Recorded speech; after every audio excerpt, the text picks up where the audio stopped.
welcome to a very special episode of the Visto Show. It is November 22nd, 2024. And as most of you know, I usually go live every 2 weeks by myself to talk about Canadian immigration news, updates, and all that kind of stuff.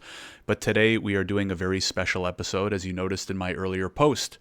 Arguably the hottest topic going around right now are a lot of the recent announcements and news from government, from Minister Miller, from Doug Ford, on the need to make adjustments and them specifically naming immigration consultants. So what I wanted to do is come on live today with at least one regulated Canadian immigration consultant and one regulated Ontario lawyer, and just have an honest discussion about what is going on, what we think about it, hopefully have some educating, productive discussions and see what we can come of it. So first of all, before I do make introductions, I want to give a big thank you to Madhur and to Rick, who I'll let introduce themselves in just a moment, because this is a very touchy subject, shall we say. And I really appreciate the two of you making the time to come on and discuss it live. So without further ado, maybe I'll just start in the top right. Madhur, if you want to give a quick introduction, and then Rick as well. Thank you both for coming on the show. Please tell us a little bit more about yourselves. Hi, Josh. Thanks for having me here. Oh, sorry. Who's starting? You. Oh, okay. Yeah. Me? Okay. Yes. Hi, Josh. Thanks for having me here. Nice to meet everyone, all the audience. My name is Madhur Parashar. I'm a regulated Canadian immigration consultant, RCIC, based in Vancouver area. I help people with mostly individual clients with temporary and permanent residence. I'm pretty active on LinkedIn and YouTube. It'll be great to connect with you all. Thank you. Thanks, Madhur. And Rick? Yes, how's it going, everyone? Rick Rye. I'm a licensed lawyer in the province of Ontario. Practiced for about 14, 15 years now, but I've been practicing predominantly refugee and child protection work law for the past 9 years or so. And I do some economic immigration work as well, but the practice is primarily focused on refugee claims. And yeah, I'm just here to have a nice conversation, talk about some of these things, and, see where it goes. Awesome. And again, thank you both. We have Matthew McDonald is live in the chat saying, yes, kudos to you all for getting together in a collegial manner to discuss this heated topic. I think that's a great way to put it, Matt, and thanks for tuning in live. If you are one of the many people live on LinkedIn, do feel free to share your thoughts, questions in the comments as well. I'll obviously mention too, I plan on taking more of a moderator type role here. I am, as a quick introduction for those of you who haven't seen the Visto show before, I'm also a licensed lawyer in Ontario. I've been so for about 8 years. I am a member of CELA, and we'll be discussing, amongst other topics on this show, we'll be discussing thoughts from Doug Ford recently, from Minister Miller recently, the letter that CELA wrote to Minister Miller with regards to immigration consultants. I also read this morning, and I think maybe the two of you did as well, Phil Mooney's response to the CELA letter and the CICC's response to Miller's letter. So plenty to go on here. I'd like to start maybe at some of the earlier documents or statements, and I'd like to start, Madhur, by asking you, like when you saw the tweet from Doug Ford and the letter from Minister Miller about their concerns specifically about immigration consultants, what were your initial reactions? And maybe as well, if you can speak a little bit, because you obviously have colleagues and friends and other RCICs that you work with and talk to. What's the initial reaction seeing posts and letters like that? Well, first of all, I was outraged, as anyone with common sense would be, because first of all, it is so outrageous for these elected officials to make such irresponsible statements. When you say immigration consultants, you're not in their mind, they're thinking about some shady guy sitting abroad, printing fake documents, fake letters of admission, and so on. But actually, immigration consultant refers to a regulated profession comprising of over 12,000 licensed, hardworking, honest professionals who help millions of refugees and workers and students every year. So such words should not be thrown around casually, like immigration scumbag immigration consultant, fleeces people of money. Well, you're talking about people who work hard and people who are honest and so on. So that's the first thing. That's where the outrage comes from.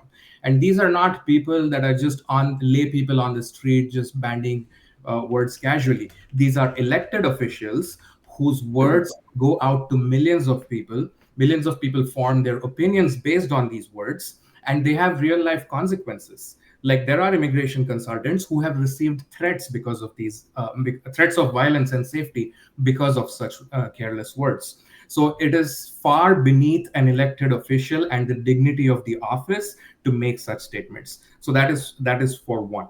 And the second thing is, it's this is just political desperation. Okay, the situation that we are in now is because the government took so many missteps that has led to the current situation, and now they're desperately trying to shift blame and find a scapegoat. And they know that if they try these shenanigans with other agencies like lawyers, try saying scumbag lawyer and see what happens. Try the entire bar association will be after you. They will discipline you, they will disbar you. But scumbag consultant is an easy target, so why not try that? So they're throwing everything at the wall and seeing what sticks. And what seems to be sticking right now for Minister Miller, for Doug Ford, for Sila, for everybody and their mother, what's sticking on the wall is this hodgepodge of blaming immigration consultants. So this is not a coincidence, Josh, that suddenly Minister Miller thinks of writing an immigration a letter, then Doug Ford thinks of blaming them, then Doug Ford introduces legislation, then Sila piles on this. This is not a coincidence. This is a carefully coordinated campaign. People are reading the leaves, people are seeing which way the wind is blowing, and they are piling on to a winning message that they think is a winning message, but it's not. It is only exposing their own hypocrisy. Very interesting and very good thoughts, and what I put in the comments. So if you're watching on LinkedIn or on YouTube after the fact, I'll have these in the description below, is I just did put a link to the Doug Ford Twitter statement, which also links to the respected article. So definitely check that out. I was definitely surprised, not necessarily by too much what was said in that article, but the fact that Ford did use the word scumbag. Yeah, that was even surprising to me. He's just sorry. No problem. I want to hear Rick's opinion. Like Rick, from the perspective of the lawyer, what did you think, seeing, for example, the way Doug Ford worded it, and what was mentioned in the letter, and hearing Madhur's thoughts as well? Sure. Yeah. No. Thank you. Thank you as well, Madhur. I think using inflammatory words or divisive words, that's never positive or beneficial. I do think, Madhur, there should be some level of acknowledgement, because I've been in immigration. I've seen consultants, paralegals, students, every type of client you can see. With immigration, there is a lot of room for exploitation. There is a lot of room to not provide quality service. You get areas like refugee, even I would say something as simple as a visitor visa, a work visa. When they end up in trouble, then they have to go to, appellate processes or federal court, etc. A lawyer, does spend 4 to 7 to 10 years, studying and then working as an internship under a senior lawyer. Yes, they can practice any area of law as a barrister and solicitor, but in the case of refugees or immigration or appellate level work, you're generally working under a senior lawyer or a mentor for 3, 5, 7, 10 years. In the case of immigration consultants, I think there has to be some level of acknowledgement. I know now rules have changed. There's Queen's University, there's different things. But generally, a lot of consultants got grandfathered in. A lot of people are studying the 1-year program or doing the specific program that they have to do. But they're advising on these very, very serious, areas of law. And I think this is my opinion, Josh, and I could be completely wrong here. It's sort of treated as administration or administrative law, that everything is as simple as putting in, information. But whether it's wills and estates, civil litigation, or all other areas of law. There's a lot on the line with every type of immigration application. So I do feel, and this is, I don't think it's a general consensus, but I'm sure there's many people who feel that way, that, okay, these people are able to come in, do a 1-year program, not have as much regulatory oversight, and be able to, work with these clients on something that's probably more stringent, more regulatory, more on the line than other areas of law that barristers and solicitors practice in. So I'm totally with understanding that you need to be able to connect with communities. There's culture, there's a lot of work that's done administratively for this, but I do feel that, just like with paralegals, you'll have, the provincial courts, you'll have certain courts that they're studying for and they're preparing for and they're regulated for.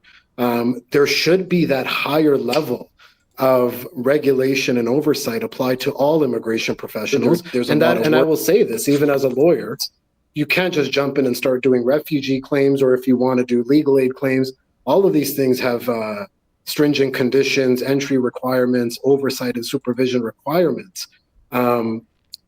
I don't know what the solution is, Josh or Madhur, but I do feel that there needs to be some level of acknowledgement that either work with lawyers or be prepared, whether retroactively or on a moving forward basis, to have increased scrutiny, regulatory oversight, conditions imposed in order to provide those immigration services to clients.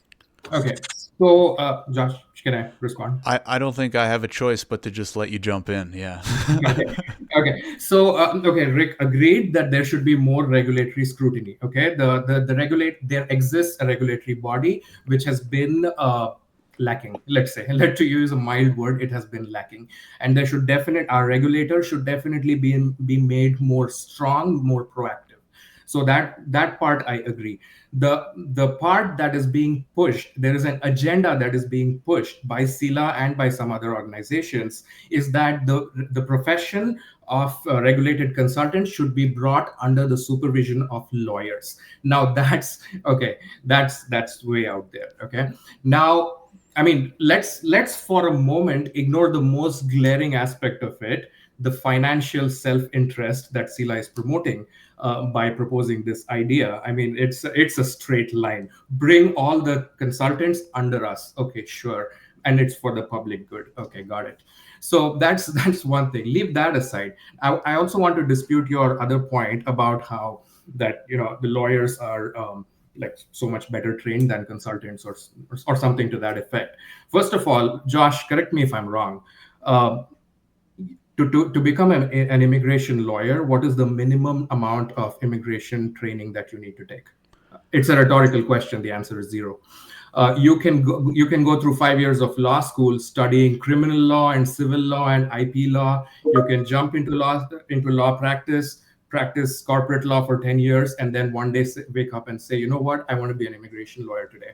And then you take a Sharpie on your shingle and write immigration lawyer, and congratulations, you're an immigration lawyer now.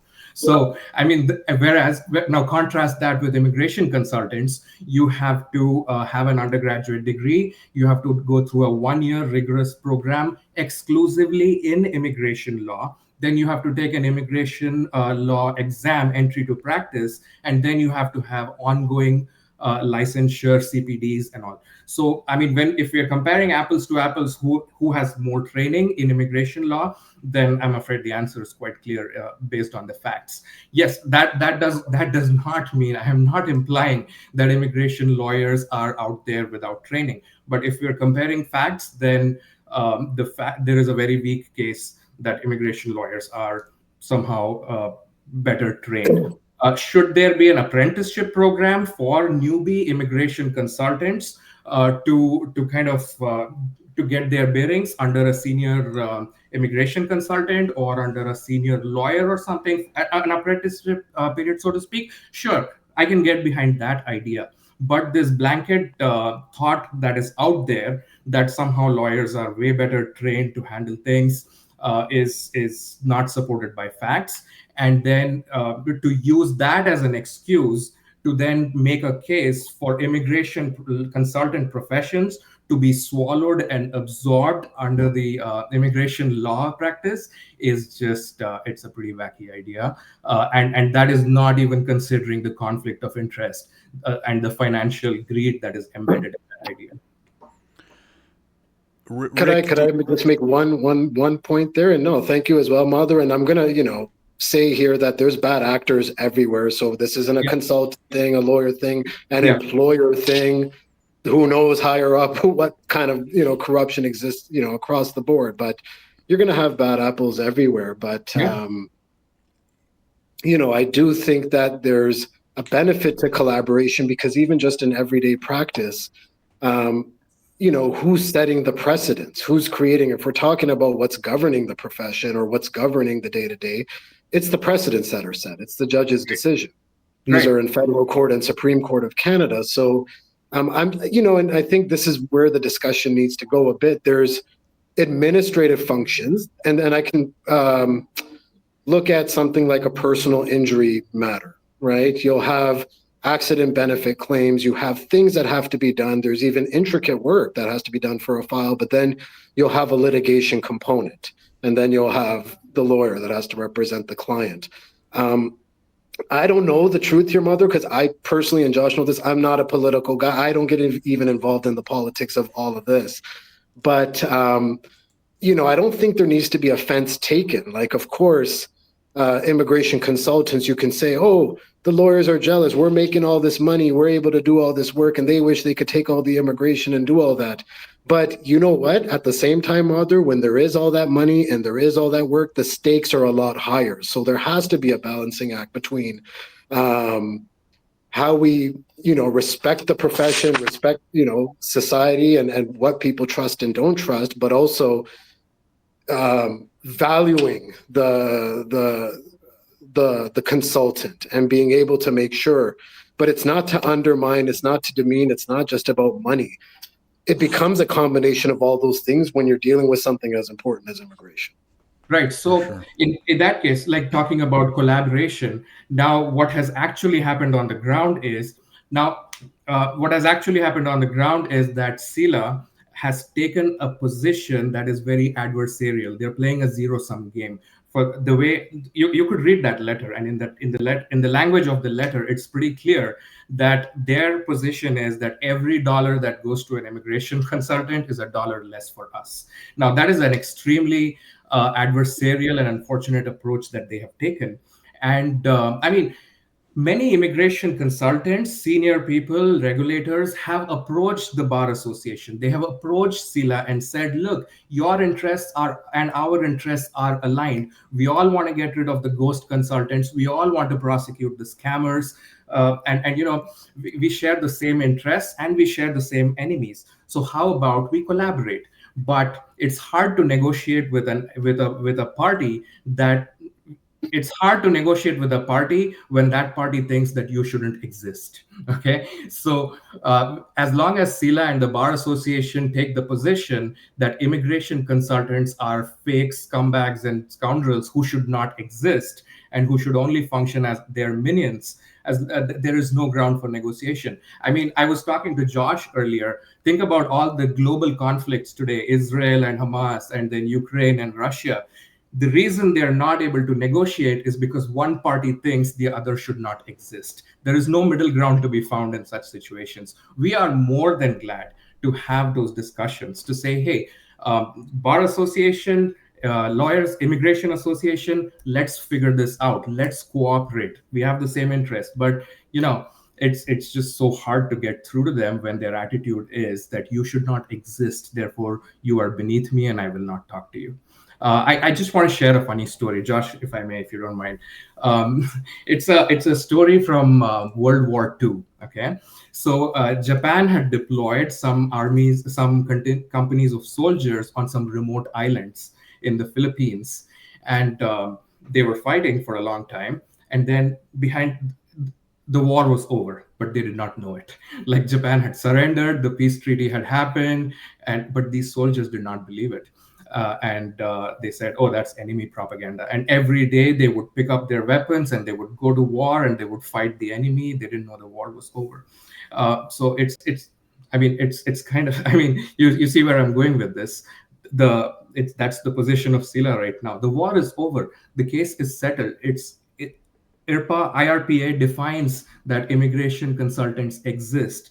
The College Act appoints an independent body to oversee us. The Supreme Court of Canada has decided that this profession is legitimate and should exist. That is settled. The war is over, but the message has not reached Sila yet. And every morning they wake up and they fire up their weapons and they write these letters, and it's adorable. It's adorable. They don't know the war is over. I mean, I'll jump in first, Madhur, because as I mentioned, I'm a lawyer. I'm a member of SELA. I had nothing to do with writing the letter. I don't know if Rick had anything to do with writing the letter. I do think you're putting some words in their mouths. I don't dispute the fact that the letter clearly states that one, solution could or should be having all consultants working under lawyers. And that's not necessarily the thoughts of everybody in the bar. But I can say from, I know the people who wrote the letter. I know most people in SELA. I can assure you that, listen, maybe some things they say and some suggestions they make will rub you the wrong way. I can absolutely understand that. But I would not go as far as saying that they're waking up every morning, sharpening their knives and looking to fight a battle with consultants. You can just go through their utterances and their LinkedIn posts. I will send you the links for the last 5 years. I mean, I've seen a lot of them. Right? But just to give you their perspective is, I would say there's parts of that SELA letter, and I'll put a link to the letter in the comments as well, so people who haven't read it can see it. I think there are some valid concerns. I think there might be better solutions to try and come to find. But a lot of these people who are older, relatively successful lawyers, I don't know if they'd be spending so much time if they didn't at least have some reason for it, right? So the modus operandi here, you just touched on it. The modus operandi is always that we propose a set of things that nobody disagrees with, that makes sense, that is common sense. Ghost consultants should be stopped, regulation should be increased, blah, blah, blah. And then right somewhere in there, they will throw in their agenda of banning immigration consultants. So that is, I mean, the pattern is clear, Josh. I mean, I can send you links. You can view their statements, their utterances, their LinkedIn posts, their history, their interviews. The pattern is crystal clear. Every few weeks, every few months, release a statement, release an interview where you say nice things that no sane person would disagree with, and then put in a poison pill in there about immigration consultants. So, just wrapping that pill up and saying, so exactly, that's exactly what you're talking about right now. It's a 5-page letter where they talk about all these noble things about, more regulation, better public protection, and everybody goes, yep, agreed. And then on page 3, paragraph 4, you can pull it up right now if you'd like. Page 3, paragraph 4, it's like immigration consultants should only be allowed to practice under blah, blah, blah. So now you're talking about 12,000 people who are making a living through their independent practices with millions of satisfied clients. With the wave of a wand, they want to extinguish that practice. So it's hard to kind of have sympathy and negotiate with a side that thinks that you should not exist. Yeah, and I just linked to the letter in the comments if you're on LinkedIn. If you're watching on YouTube, it'll be in the description below. Rick, I know you have a hard stop in 5 minutes, but before you have to head out, can you talk a little bit to that in the sense that what do you think is leading to many lawyers thinking that way or having suggestions like that, right? As I said, I don't think a lot of these lawyers are waking up and just thinking, hey, let's go terrorize consultants, right? And part of why I wanted to have this conversation was to bring two respectful perspectives so that we could, both sides can maybe understand each other a little bit better so that we can move forward productively together. Rick, it would be great to get kind of your response to that. Why do you think certain lawyers have those thoughts and suggestions? I'll say that I don't think lawyers are opposed to working collaboratively with consultants. I don't think there should be, and I think it's an archaic model anyways. I'm, a small, medium law outfit, but You're not going to have 10 minions in an office. And, that whole model is changing. A lot of people are working autonomously. They're working flexibly. Everyone's got to do business. Everyone's got to take care of themselves, their family. So I don't think it's about trying to take food out of anyone's mouth, but there has to be some level mutual appreciation that, okay, and I'll say this even in my own business, even in immigration, you're always looking for the best talent. You're always looking to collaborate, but the consultants bring, a special talent in that usually they're trusted in their communities. They understand the ins and outs of a lot of these applications and procedures. There has to be a value to that. And if a consultant has a book of business or a consultant has clients, I think like any good, principal, lawyer, business owner, or anyone else, you have to work with people. You have to respect what they're bringing and, operate accordingly. I don't think the days of, I worked 15 years ago with a lawyer, and he had his clerk for family, he had the clerk for civil, he had the clerk for real estate, he had everything under a roof, and he could practice every area himself. I don't think people are of that vein anymore, and I don't think lawyers are so ignorant to say we know everything, immigration or not. I think there's going to have to be a marriage there where consultants are working with lawyers, but I know it's sticky because how do you respect the business arrangement? A law firm obviously can only be owned by a lawyer. There's a whole host of things there, but to just brush consultants under the rug, many of them are doing a lot of good work. Many of them are very successful. I don't think you can just, in one broad swoop, eliminate their ability to run their practices. But I do think, and I really do feel that, Madhur, that I do think it's because immigration's increased so much. There's just a spotlight. There's room for exploitation. There's communities. There's things that's happening all the time. And I'm unfortunately, I'm a little bit tight today, but we hear all the stories, and we know that these things are happening. So I just think there's a little bit of finger pointing. But if it was always respected as this is the regulation of immigration law from start to finish, just like we do with accident benefits, just like we do with civil, just like we do with any other area. This is how it needs to be regulated. But now we've learned, and I know it's a fact, that the consultants bring tremendous value, and a lot of them are of tremendous value. So if there isn't any respect for that relationship, that'll put a sway in things. But Madhur, I do believe that, though. I don't know if it's considered more education, regulation, internship, a combination of it all, but it just hurts, right? Like when I get a refugee claim, and I'm not saying this to point anything, but like, okay, they said some consulting firm sent it, it's 4 sentences. That's the Balkan narrative. And they say the guy just said, go get a lawyer after. That's when it starts to feel a little bit. And I think maybe that's where things come from with some of these lawyers. They're like, shit, we're stuck here on the real front line when shit's really hitting the fan, but we're not going to be reaping the benefits of it, and sometimes we're inheriting messes. But again, I'm not saying it's just lawyers or consultants. There's probably lawyers who do shoddy work, but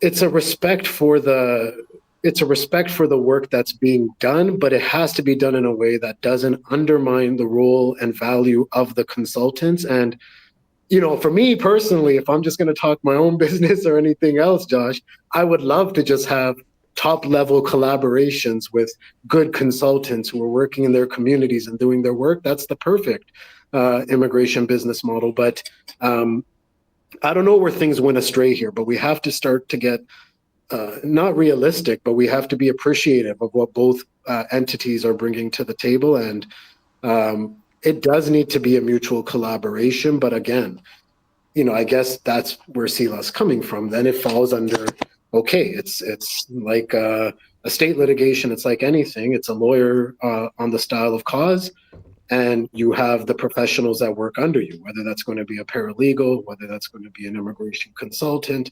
But it isn't at all, Madhur. Like between you and me, I'm never one of those people who tries to sit on a high horse. Josh is a tech entrepreneur at this point. Like we're all surviving, we're doing business, we're trying to do good work for people. So that has to be respected and valued in a way. But I think from the consultant side, they can kind of take it, from a further lens and say, okay, what's all the things that actually happens with all these files?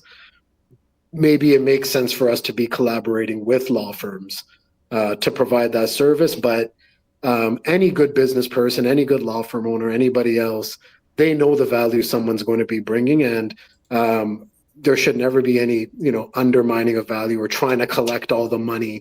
I don't believe in any of that. That doesn't make sense. Yeah, and I don't think most of them are thinking that way as well. Rick, really appreciate you making the time to come on today. If anybody does want to get in touch with you before you jump off, where do you recommend that they go? Just go to my website, rylawfirm.com, and there's the contact informations there. RYELAWFIRM. But no, it's not a PSA, Josh. You had reached out, and these things are happening in the moment. So I'm like, unfortunately, today's a bit short, but we should be giving our personal perspectives. We should be having a focused intention to collaborate. And, Madhur, I'd love to get in touch with you after this as well. And I think it's important, man, because, even with lawyers, if something happens with immigration or they just don't want to touch it or do it, a lot of them can obviously pivot to other areas of law and do other work. The immigration consultants are doing this every day. So, it makes sense to find a way to collaborate because I think both sides do need each other. So absolutely awesome. Agree. And I'll have links to both Rick's and Madhur's websites in the description as well. Rick, thank you again for joining. And what I might suggest we do now is turn to the comments, because we're getting some really good comments, and that also might help kind of drive the conversation. Diane says, hoping that the honorable ministers got an invite. I don't know if they did, Diane, but maybe they're in attendance. I'm gonna disconnect, guys, but thank you. Okay. Thanks, Rick. Appreciate it. Yeah, talk soon, Josh. Yeah, of course. Thank you, guys. We have a comment from Arena who says, I've worked as a law clerk at the office of an immigration consultant and have seen fake refugee claims, fake documents, and clients who do not know their BOC story. I've never seen anything like this being employed at immigration law offices. So I think this goes a little bit to what we were just talking about, Madhur, and I'm going to let you speak. Don't worry, I can see the excitement. But again, the one thing I've learned, kind of like growing up in general, is usually people act a certain way for a specific situation. Doesn't mean you have to agree with their interpretation or how they want to go about solving it. But from what I hear, right, and just to give a little bit of extra context, I'm an immigration lawyer by trade, but I provide software to Canadian immigration firms across the country. This is a combination of lawyers and consultants. I work with plenty of amazing lawyers. I work with plenty of amazing consultants. So I know that both sides have amazing professionals. But I've certainly heard no shortage of comments like this from lawyers where they have seen or heard, or as Rick alluded to, have gotten files passed on from consultants where shady stuff was happening. Again, not saying that every consultant does that, not saying that no lawyers do that, but that's my best guess, Madhur, at why there are so many lawyers that have that strong opinion. So to Arena, I think whoever commented and this is, I don't want to take this direction, but I'll go there. Recently, there was a case of a refugee lawyer from Quebec who had copy pasted the exact same basis of claim text in 41 different refugee claims. So he wrote up, this person is being persecuted by blah, blah, blah, blah, blah, copy pasted that 41 times and submitted 41 refugee claims. So if you have an anecdote, then I have an anecdote too. And my anecdotes are better than your anecdotes. So what I'm saying is that it does not serve any purpose to point out to, hey, I saw this and my friend's friend told me this and my friend's cousin's sister's brother told me this. It serves no purpose. What we need is hard, reliable data. And unfortunately, the hard, reliable data for such claims does not exist. If it does, please drop it in the comment section right now. So the data I am talking about is this. Of all the refugee claims that have been filed, what percentage of those claims are fake claims? Who even determines that they are fake claims? Okay, so anyways, what percentage of those are fake claims? Of those fake claims, what percentage were filed by immigration consultants versus immigration lawyers? And of those percentage, how many were licensed consultants versus ghost consultants? And if you can show me that data, okay, we can have an honest conversation about it. Otherwise, we're just being keyboard warriors in the comment section, pointing out to isolated incidents about I saw this and I saw that. Okay, so I reject the premise of this whole I saw this and I saw that. The other thing, uh, then now, yes, okay, we should talk about what Rick was saying. We should talk about greater regulation. We should talk about there being a stronger regulatory body compared to CICC or KPIC, and them implementing standards of practice. We should talk about those consultants and how we can crack down on those. But these anecdotes don't serve anybody. I mean, I generally agree. I guess the problem is, and again, I'm trying to bring into place here the perspective of the lawyer, many of whom I've spoken to, is when you hear so many stories and see so many of them for so long, and the college gets brought down and reformed so many times. And I think maybe another problem is just the sheer volume, right? And again, this is not to say it's necessarily the consultant's fault, especially the good ones. But when you have so many consultants and the college has let the number of consultants balloon over the last 5 years, then how are they supposed to be regulated properly? Right. So Okay. I do agree that definitely the biggest problem, in my opinion, is the regulation. Right. Because I've met enough amazing consultants to know that there are plenty of good consultants. So what is the way that we can coexist and that both parties can be regulated effectively enough so that nobody has to worry about fraud or anything like that? We can coexist. The starting point for any negotiation or coexistence is for one side to acknowledge the existence of the other, and acknowledge that the other side can and should exist. Okay, if one side says that immigration consultants as a profession, independent immigration consultant practices should be extinguished and they should be absorbed and swallowed by lawyers, then there is no starting point. There is no collaboration possible between these two parties. Okay, and the second thing is about regulations, and the immigration consultants are on their second body of regulations or the third body of regulations. Let's talk about that. The Law Society of Ontario. Okay, the Law Society of Ontario is older than Canada. Think about that for a second. It used to be called Law Society of Upper Canada there, because back then, because there was no such thing as Ontario back in the day. I'm talking about 1797. The Law Society of Ontario was created in 1797. Canada was created in 1867. So Law Society of Ontario existed 70 years before Canada existed. So did they go through a period of turbulence? You betcha. There were a couple of civil wars I can think of. So it's they have a checkered history, and they went through several stumbles, and then they evolved and they reached a point where they have a robust framework and robust regulations. Okay, so it's not that they did not have their stumbles, it's just that those initial stumbles and fumbles are hidden and buried in history. Immigration consultant is a relatively newer profession, comparatively speaking.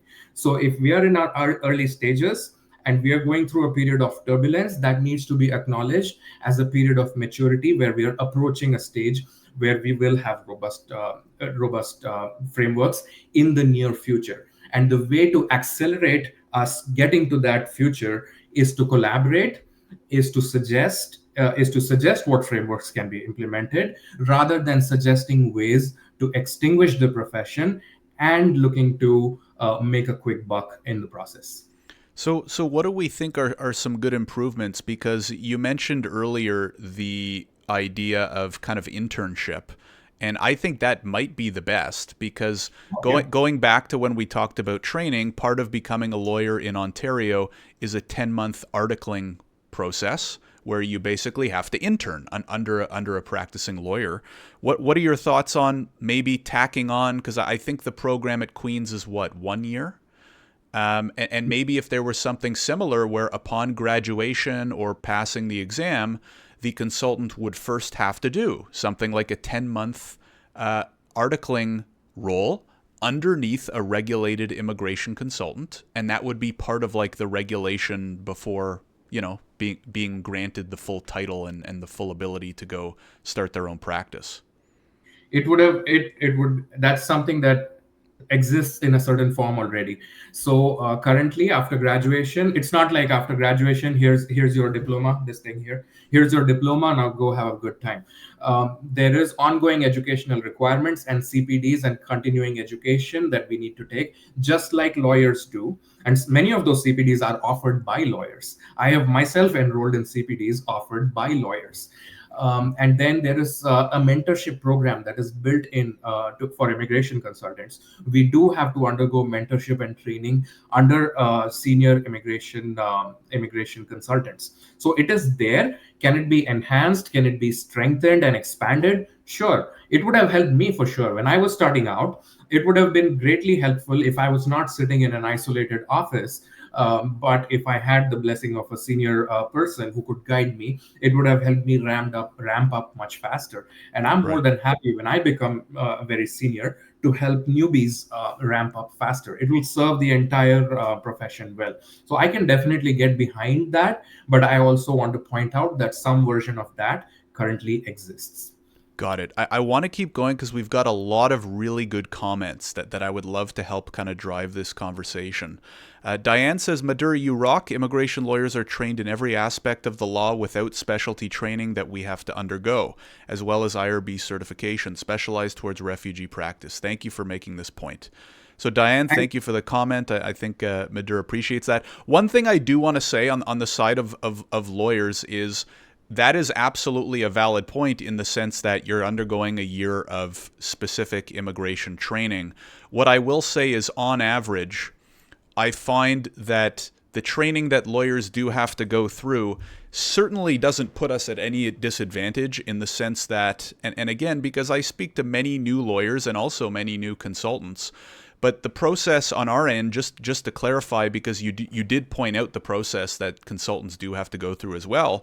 So for example, on my end, going through the 4-year undergrad, in my case in Ontario, writing the LSAT and getting a high enough score, along with a high enough grade point average, GPA, to even be accepted into an Ontario law school, right? Spending the 3 years and the 3 years of tuition in law school, learning a wide variety of different areas of law, which I would argue are very applicable to immigration when you learn how to read and interpret cases, understand contract law, understand administrative law, et cetera, et cetera. Complete the 3 years, pass the bar exam, and complete a 10-month internship through, in Ontario, what's called articling. Right? Now, I don't want to pit one against the other. I don't want to say one's better than the other. But what I've found is, on average, whether you take immigration law in law school or not, it certainly has prepared many lawyers. Again, there's bad apples that are lawyers as well. Not denying that. But certainly, on average, putting them in a very strong position to have the skills needed to practice immigration law. And that is why we wholeheartedly welcome mentorship from lawyers, collaboration with lawyers, and coming to the table with lawyers and collaborating. That's absolutely, I am all about it. And over the years, many consultants, senior consultants, and our bodies have reached out to the Bar Association to facilitate that. But we've always met with one of these fingers. Right. Mirza says, FLSC or CICC are the regulators for lawyers or consultants. Bad actors in general are not regulated, and that needs to be tackled. There are 136,000 lawyers and 12,000 RCICs. You cannot point to one specific profession and call names. This attitude just shows the character of the person commenting such remarks. Well, a very good comment. I would say, by rough math, there are 136,000 lawyers, but the problem with lawyers is that we don't have to designate as a certain type. Like, I don't register as an immigration lawyer, so it's very hard to pinpoint. By rough math, the greatest estimates I've seen have been that there are roughly 2,000 to 4,000 immigration lawyers in Canada compared to 12,000 RCICs. The other difference being that in Canada, lawyers are regulated provincially. So even though there might be, let's just say on average 3,000 immigration lawyers across Canada, the Law Society of Ontario regulates the subset of 3,000 immigration lawyers that practice in Ontario. So this maybe goes to the interesting point that law societies are set up for a little bit more success in that regard because the college has to regulate 12,000 RCICs. The Law Society in Ontario specifically is busy because there's a ton of lawyers, but there's not as many immigration lawyers, right? By comparison. I don't know if you have any thoughts on that, Madhur. Look, we are comparing, when we compare law society regulations and framework and infrastructure with the infrastructure of immigration consultants, we are comparing a Fortune 500, Fortune 10 company with a sweaty startup. Okay, it doesn't mean the sweaty startups should not exist. They are essential for the economic development of the country. It just means that they are at a different place and we are at a different place, and we could really use a collaboration, right? So yes, law societies over a period of 300 years have built what you are saying right now, that there is a law society of British Columbia, law society of Ontario. These have been built. This infrastructure has been built over a period of 250 years. Josh, 1797 is when Law Society of Ontario was formed. It was formed before this country was formed. So saying that. Why don't consultants who got started 20 years ago don't have the same infrastructure as us is a bit hypocritical. Now think about this in any other industry. Think about banking. What if the top 5 big banks, TD Bank, CIBC, and JP Morgan Chase, came together and said, you know what, we have been doing banking for 200 years, we know finance best, so all this fintech, blockchain, Bitcoin, all of this should be extinguished and brought under us because we have been doing finance for so long and we know best. What if the Association of Travel Consultants, right, travel agents, got together and said all these online travel booking apps and all should be brought under us because we know travel best because we've been doing this for 200 years. In any other industry, a proposal like if there was a proposal like this, you would point at it and laugh. But when a lawyer wears a fancy suit and uses big words to write a letter, then we start taking them seriously. We should not. Such proposals are ridiculous and should be rejected outright. Yeah, I mean, I don't know if I would agree with that comparison personally, right? And I'm not saying that RCICs have to go, right? That's absolutely not what I'm saying. But well, certain people are, right? Exactly. And I think this is something that could coexist or not, but it's also a situation where, and again, putting on the hat of if I was some of these lawyers that are writing those letters, they've seen this now for those 20 years, right? And I understand and agree with your point that the regulators for consultants have not had as much time or resources or funding or et cetera, to be as sophisticated perhaps as some of the law societies are at regulating. But I also don't think it's worth it, or I don't think it's fair to totally ignore the fact that some of these lawyers that have been practicing maybe 30 or 40 years, they've now seen this immigration college or through its multiple forms try to sort this out for 20, 25 years. And this is not a case where nothing's going to be perfect, right? Especially at the beginning. But we're talking about people, right? At the end of the day, we're talking about people's lives, right? Yeah. And Madhur and all the RCICs who are in this chat right now are probably part of the 80% or maybe more, 90, 95%, who are good people, who are hardworking, who do good work, who try their hardest, and who want to represent their clients to the best of their ability. But year after year, time after time, and again, I've only been in this industry for 8 years, but there's some of those lawyers that are writing those letters that have been practicing for 30 years, right? Some of them longer than I've been able to speak. And they've seen time and time again the regulators and people trying to make this work, and it's still not fully working, right? Again, there's certain ways we can go about it. There's multiple different solutions we could talk to that problem. But I don't think it's so far-fetched for some people to think, listen, they've tried government funding, this, that, and the other, and it's not working. And they don't have this title in other areas of law, right? We don't have real estate consultants and family consultants and civil, So they're saying, listen, we're tired of having clients walk through our door, as Rick was saying earlier.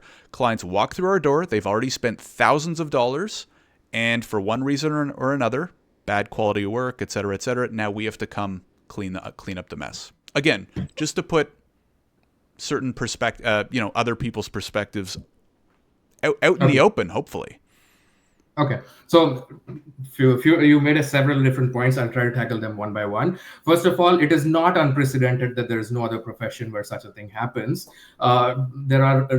You must be aware of notaries. Notaries can independently close a real estate transaction. They can perform. There are real estate attorneys who can facilitate a real estate sale and deed and property transfer, and the exact same thing can be performed by notaries as well.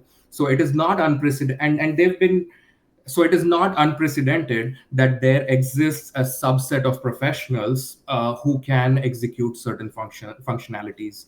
Correct. I was largely saying that because I don't think it's the same comparison to say Bitcoin should be a part of RBC, right? That's all I was saying, right? I'm not saying consultants shouldn't exist or that, as you said, there are carve-outs. But yeah, that's why I didn't buy that previous argument on, lawyers trying to scoop up, to monopolize the industry, so to speak, if that makes sense. But point taken about that is a very good example of a case where it can work, I think. I don't know that industry very well. It can. I bought and sold my house using a notary, not a lawyer. So it works. I'm still in my house. Okay. The other thing is about we were talking about.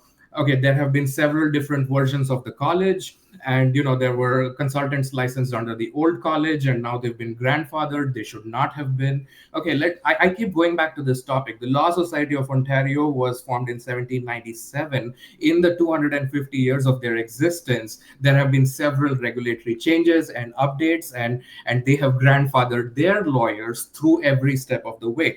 I don't recall a single time when they said, okay, we've made this organizational change. Now all of you all go take the bar exam again if you want to continue being a lawyer. That has never happened. So somehow there is this idea that all the immigration consultants from before need to be kicked out and start all over again. That has never happened. So CILA always has this double standards where something that they do is all clean and kosher and something that happens elsewhere is not cool.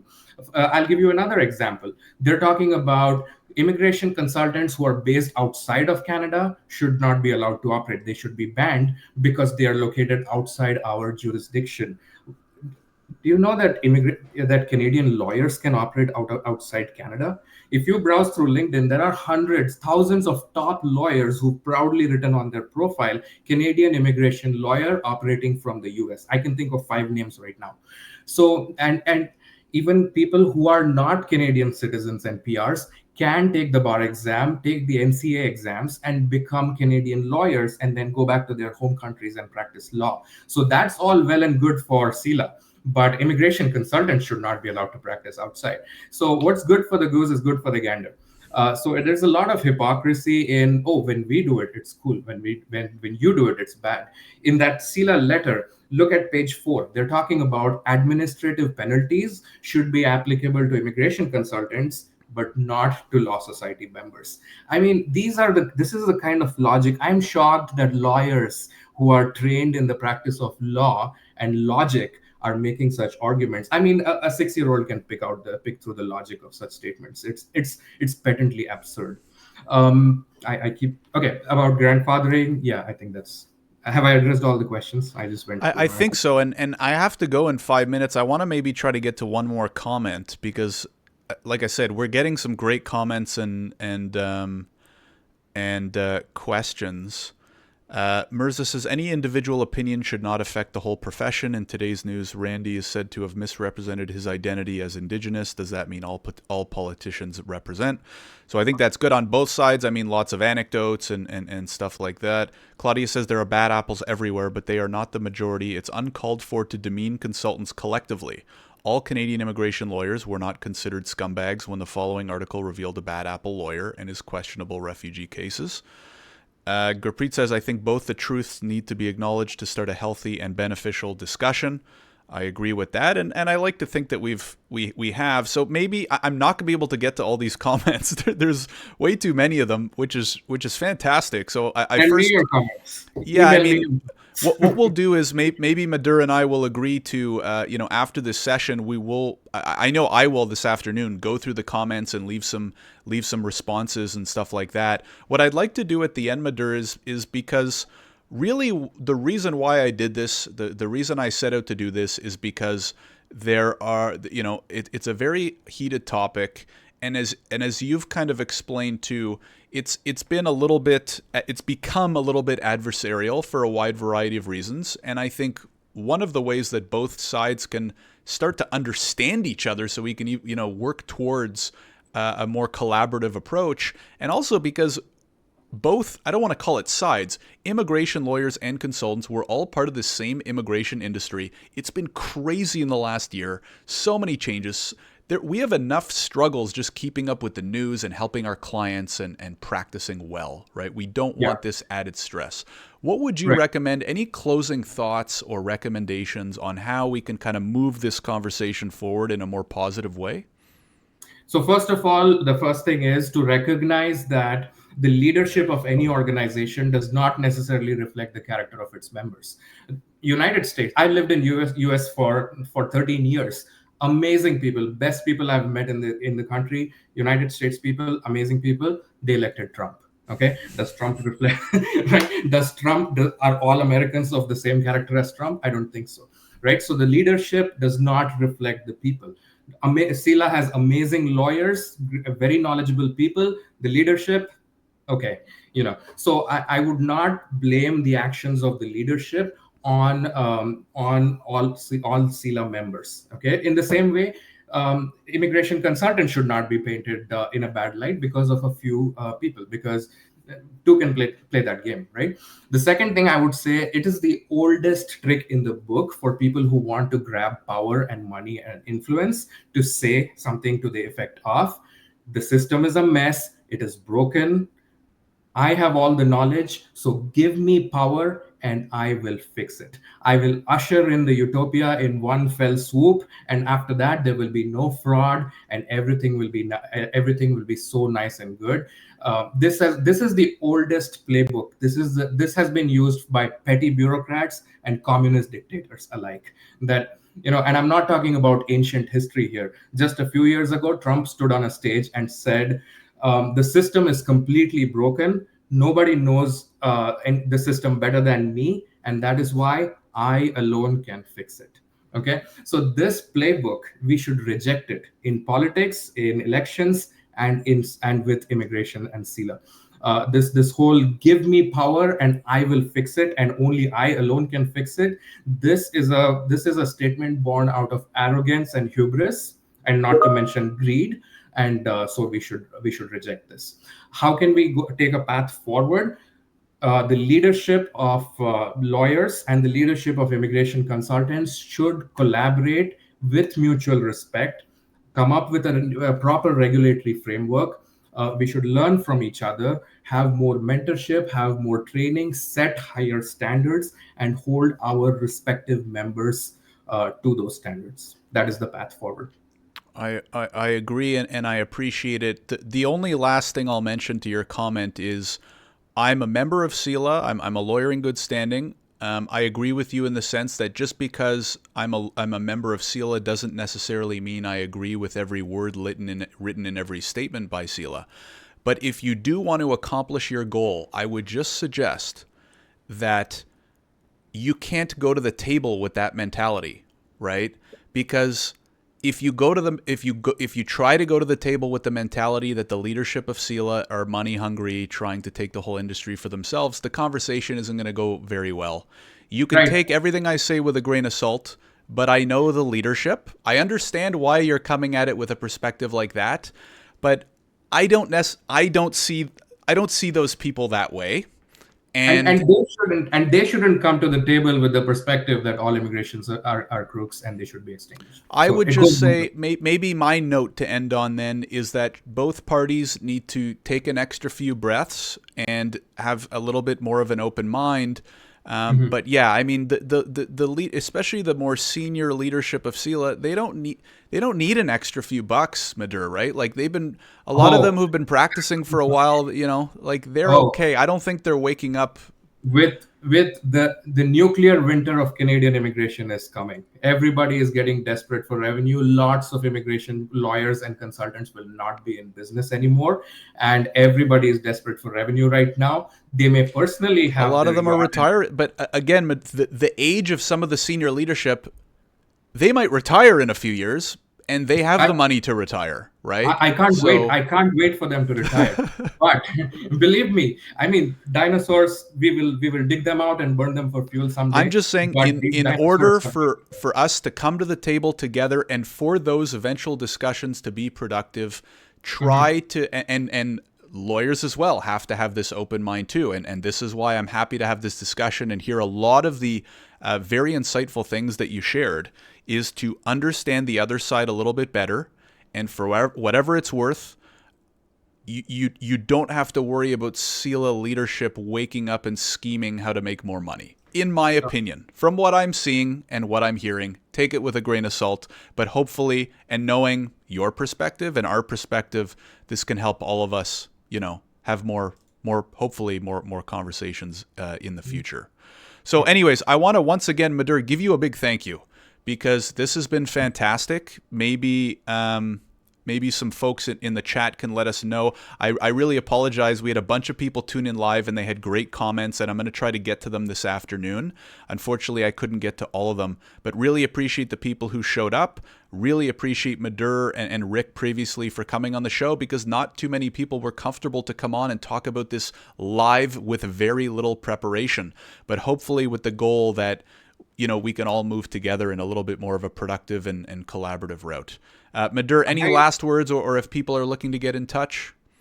Yeah, I really appreciate you, Josh, for being a Sila member, being in the midst of this, and still, daring to open up this uncomfortable topic and just addressing the hard questions head on. As you can see, not too many people want to talk about it in public, but you do, and I really appreciate and respect you for that. So great stuff there. I hope you keep doing this. Call me whenever. I'm ready to come back. Thank you. As many times as possible. Everybody, I'm sorry if we could not address your questions or your comments. Connect with me on LinkedIn. I'm very active on LinkedIn. I post a lot. So connect with me there, DM me, and we'll keep this conversation going. My intention today was not to demean or disparage any profession or anyone in particular. It is to clear the air, because a lot of heat and dust is being generated. A lot of sharp words are being said very casually, and that harms everyone. So my intention was to reduce harm today. I don't know if I accomplished that or not, or did I make things worse? But we should keep this dialogue open and going. Thank you. Sounds good. Thanks again, Madhur. I saw a comment from Andra asking for the response to the Sila letter. So what I'm going to do in the comments on LinkedIn, as well as the description on YouTube, if you're watching this after the fact, is I'm going to include links to the Doug Ford tweet, Minister Miller's letter to CICC, CICC's response, Sila's letter, and Phil Mooney's response to Sila's letter as well. Thank you again, everybody, for tuning in. Really appreciate it. Make sure to like, subscribe, all that good stuff if you want to stay up to date, because we'll certainly be having more conversations on important topics like this. Madhur, thanks again. And thanks. Hope everybody has a great rest of their Friday and a great weekend as well. Thanks, everyone. Bye. Take care. Bye-bye.